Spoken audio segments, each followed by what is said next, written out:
요양원의 문이 무겁게 닫혔다. 텅 빈 복도에는 간간이 기침 소리와 흐느끼는 듯한 신음만이 맴돌았다. 비좁은 방 안에는 허름한 침대 하나와 작은 창문이 전부였다. 그 창문 너머로 보이는 건 먼지가 뒤덮인 회색빛 하늘뿐. 양정한, 73. 한때는 6남매의 아버지였고 가족을 위해 평생을 바쳐 일했던 남자였다. 그러나 지금 그는 한평 남짓한 요양원 방에 홀로 버려진 노인일 뿐이었다. 그가 손에 쥐고 있던 건 자식들이 마지막으로 남겨준 한 봉투의 돈. 촌때가 묻은 낡은 지갑에 넣으려다 멈칫했다. 첫째와 둘째가 그를 이곳에 데려다 놓고 했던 말을 떠올렸다. 아버지, 저희도 너무 힘들어요. 아버지 병원에 모시기도 어렵고 저희도 애들 키우느라 정신없어서요. 요양원 자리는 겨우겨우 마련했으니까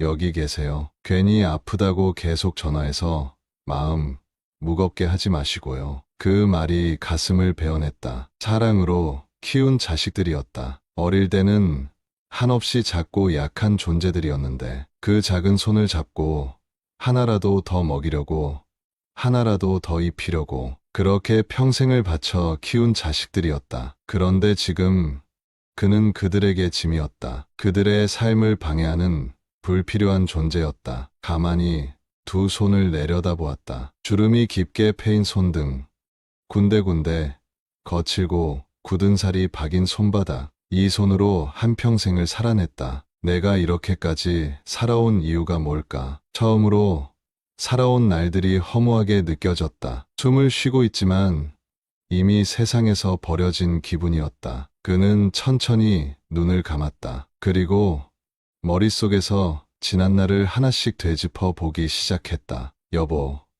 우리 아들이에요. 20대 초반, 갓 20이 넘었을 때였다. 동갑내기 아내와 결혼했고 얼마 지나지 않아 처자들을 품에 안았다. 그때 느꼈던 벅찬 감동은 아직도 생생했다. 이 작은 생명을 위해 무엇이든 할 수 있을 것 같았다. 처사들이 태어난 후 아이들은 계속해서 늘어났다. 셋째까지 태어났을 때 아내에게 말했다. 여보, 이제 우리 애는 그만 낳을까? 그러나 아내는 단호했다. 아니요. 난 우리 집을 더 북적북적하게 만들고 싶어요. 그렇게 6남매가 태어났다. 행복했을까? 그렇다고 말하기엔 삶은 고단하기만 했다. 그는 도배쟁이였다. 처음에는 남 밑에서 일하며 기술을 익혔고 30이 되기 전에 작지만 번듯한 자신의 가게를 열었다. 그러나 6남매를 먹여 살리는 것은 쉬운 일이 아니었다. 새벽부터 밤까지 일했다. 주말도 없었다. 하루라도 일손을 놓으면, 하루라도 돈이 들어오지 않으면 아이들에게 밥을 먹일 수 없었다. 아빠, 집에 돌아오면 아이들이 달려와 품에 안겼다. 피곤한 몸이었지만 아이들을 꼭 안아주었다. 그 순간만큼은 힘든 것도 잊을 수 있었다. 아내도 열심히 살았다. 집안의 모든 것을 도맡았고 아이들을 엄하게 키웠다. 아이들은 엄마를 무서워했고 아버지였던 그는 아이들에게 친구 같은 존재였다. 그렇게 버텼다. 하루하루를 살아남기 위해. 하지만 인생은 그리 쉽게 흘러가지 않았다. 겨울이었다. 가장 추운 계절, 삶에서 가장 가혹한 순간이 찾아왔다. 막내가 2살 때였다. 새벽부터 칭얼대던 아이는 점점 얼굴이 뜨거워지더니 밤이 되자 열이 펄펄 끓었다. 아내와 그는 밤새 아이를 번갈아 안으며 간호했다. 그러나 열은 떨어질 기미가 보이지 않았다. 결국 병원으로 달려갔다. 어린 막내는 작은 팔에 링거를 꽂고 힘없이 누워 있었다. 괜찮을 거예요, 아버님. 조금만 기다려 보세요. 의사의 말에 애써 희망을 가졌다. 하지만 그 희망은 몇 시간도 지나지 않아 무너져 내렸다. 의사는 침통한 얼굴로 고개를 저었다. 죄송합니다. 이미 너무 늦었습니다. 그 순간 머릿속이 하얘졌다. 온몸이 얼어붙는 듯한 느낌. 믿을 수 없었다. 아내는 그대로 주저앉아 오열했다. 그는 아무 말도 할 수 없었다. 그저 손에 남아있는 아이의 마지막 온기를 놓지 않으려 손을 꼭 쥐고 있었다. 내가 조금만 더 빨리 병원에 데려왔더라면. 하지만 세상에 만약이란 없었다. 아이를 떠나보낸 후에도 그들은 울 시간조차 없었다. 아직 5의 자식들이 남아 있었다. 이제는 그들을 위해 살아야 했다. 슬픔을 삼키고 다시 일터로 나갔다. 아내는 아이들을 보살피며 더욱 강해졌다. 그렇게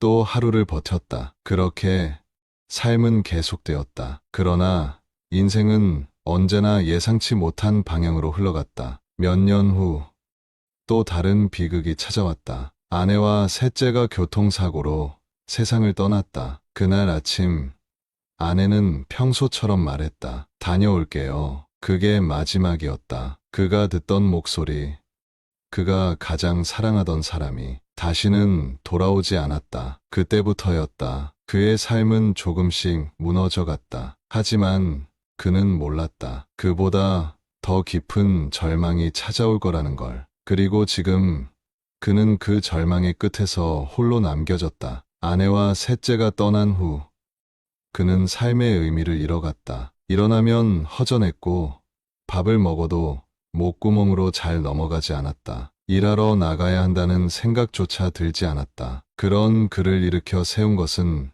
막내딸이었다. 유일하게 곁에 남아 아버지를 챙겨주던 아이. 하지만 나머지 자식들은 달랐다. 그들의 관심은 오직 아버지의 돈뿐이었다. 아내와 셋째의 장례를 치른 지 며칠 지나지 않아 그의 집에 모여 앉은 첫째와 둘째, 넷째는 대놓고 돈 이야기를 꺼냈다. 아버지, 장례 부금 있잖아요. 이거 어떻게 나누실 거예요? 그 말에 그는 귀를 의심했다. 아내와 아들을 떠나보낸 슬픔이 채가시지도 않았는데 자식들이 모여 앉아 유산 나누듯 부금 이야기를 하는 것이었다. 야, 그런 건 장남이 가져가는 거야. 내가 뭔데 그걸 달라고 해? 뭐?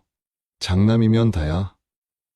서울에서 집 살 때 아버지가 너한테 1억이나 주신 거 모르냐? 그게 무슨 상관이야. 그건 그때 필요해서 주신 거고 이건 지금 우리가 나눠야 할 돈이잖아. 그는 말없이 자식들의 다툼을 바라보았다. 목이 메어왔다. 이게 자신이 평생을 바쳐 키운 자식들의 모습이라니. 자식들에게 무언가를 남겨줘야 한다고. 하나라도 더 도와줘야 한다고. 그렇게 아등바등 살았던 지난 세월이 한순간에 초라해졌다. 그러나 그는 끝까지 말리지 않았다. 단 한마디도 하지 않았다. 그저 조용히 지켜봤다. 자식들이 부금을 두고 다투는 모습을 보며 그는 이미 알고 있었다. 이들은 나를 사랑하는 것이 아니라 내가 가진 돈을 사랑하는구나. 이후 첫째가 다시 찾아왔다. 아버지, 저 사업을 시작하려고 해요. 그런데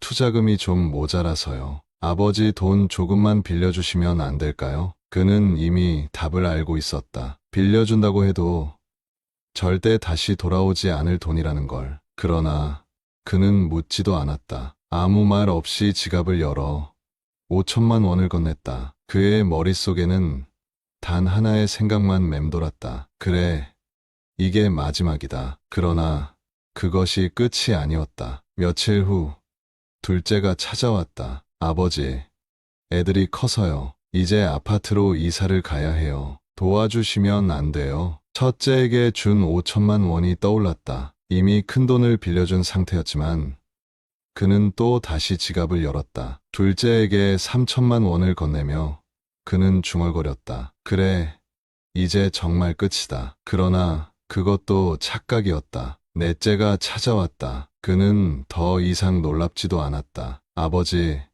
저 감옥 가게 생겼어요. 좀 도와주세요. 그는 헛웃음을 지었다. 자신이 키운 아들이 여자를 폭행하고 도망다니다 결국 합의금을 내지 못해 감옥에 갈 처지라니. 그러나 넷째는 그 상황에서도 당당했다. 아버지가 도와줘야죠. 그래도 막내 아들은 감옥 안 보내고 싶으시죠? 그 말에 그는 조용히 고개를 끄덕였다. 그래, 내 새끼가 감옥에 가는 건 못 본다. 그는 또다시 남은 돈을 쥐어줬다. 그리고 그 순간 깨달았다. 이들은 내가 가진 마지막 한 푼까지 가져가야 직성이 풀리겠구나. 그는 모든 것을 포기한 채 작은 전셋집으로 옮겼다. 그곳에서 혼자 지내며 아무도 찾지 않는 조용한 나날을 보냈다. 그러던 어느 날 그가 세상에서 잊혀졌다고 생각한 순간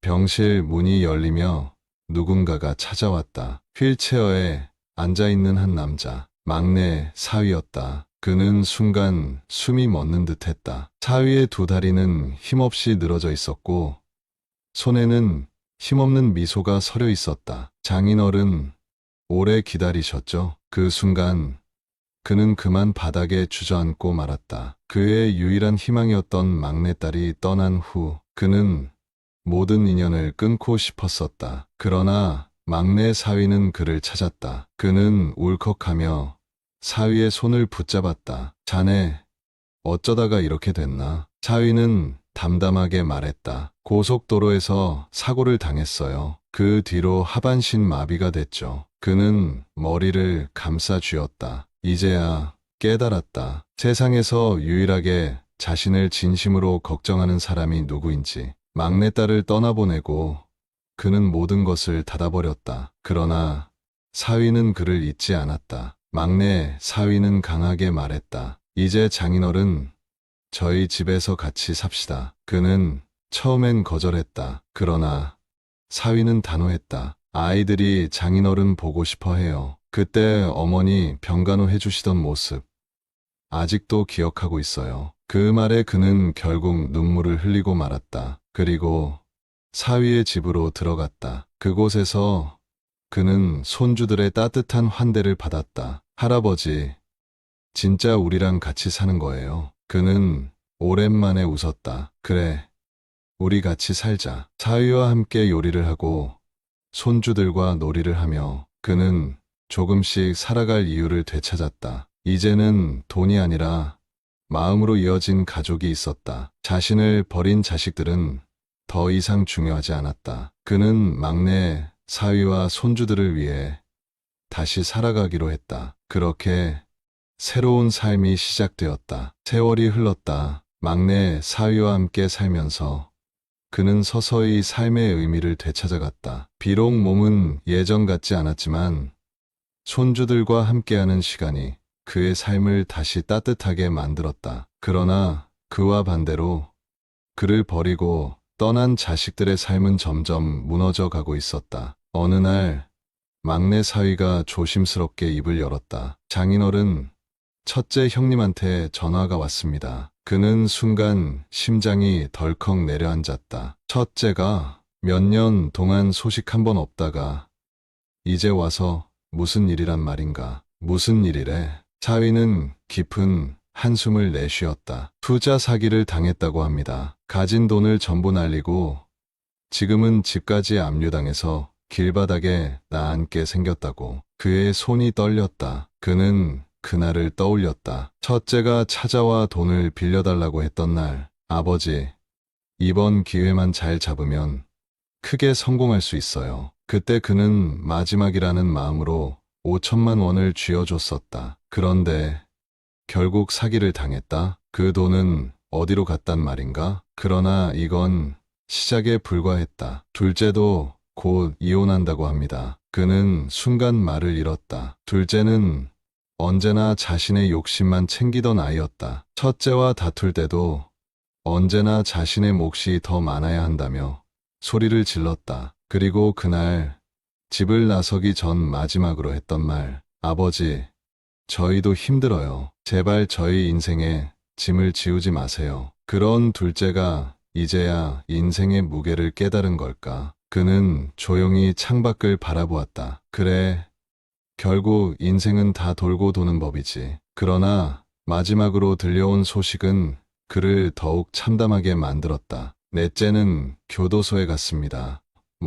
사위는 씁쓸하게 고개를 끄덕였다. 도박 빚이 쌓여서 결국 돈을 갚지 못하고 사기를 치다가 잡혔다고 하더라고요. 그는 천천히 눈을 감았다. 자신이 그렇게 가슴으로 품고 키웠던 아이들이었다. 그저 잘 되기를 바랐고, 그래서 가진 돈을 모두 쏟아부었고, 필요하다는 말 한마디에 망설임 없이 건넸었다. 그러나 그들이 선택한 길은 스스로를 파괴하는 길이었다. 그날 밤, 그는 오랜만에 잠을 이루지 못했다. 어쩌면 자식들의 불행한 소식이 들려오기를 속으로 기다리고 있었던 게 아닐까. 아니, 그런 감정을 느끼는 것조차 한심했다. 부모라면 자식이 잘 되길 바라는 것이 당연한데, 그는 왜 이렇게 착잡한 감정을 느끼는 걸까? 그런데 그 순간이었다. 작은 손이 그의 이불을 살짝 잡아당겼다. 할아버지, 왜 앉아요? 그의 앞에는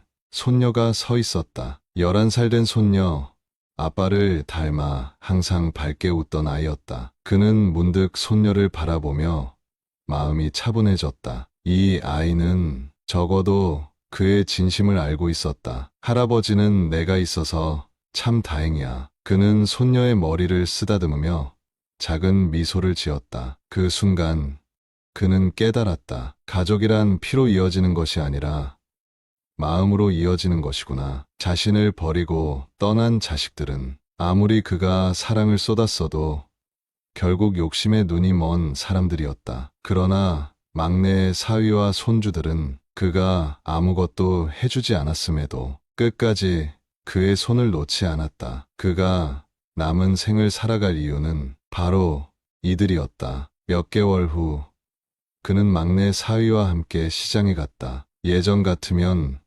혼자 장을 봤겠지만 이제는 사위가 휠체어를 타고 그와 함께 움직였다. 시장에 도착하자 손주들이 뛰어다니며 간식을 사달라고 졸랐다. 그는 웃으며 주머니를 뒤적였다. 손주들이 행복해하는 모습을 바라보는 것만으로도 그는 충분히 행복했다. 그때 한 통의 전화가 걸려왔다. 막내 사위가 전화를 받더니 인상을 찌푸렸다. 형님이네요. 그는 잠시 망설이다가 천천히 고개를 저었다. 받지 말거라. 막내 사위는 아무 말 없이 전화를 끊었다. 그는 더 이상 과거를 돌아보지 않기로 했다. 어차피 연락을 받아봤자 그들은 또 돈을 요구할 것이고 또다시 자기들의 불행을 한탄할 것이다. 그러나 그는 더 이상 그들의 구원자가 아니다. 이제 그는 새로운 가족과 함께 새로운 삶을 살기로 결심했다. 그날 저녁,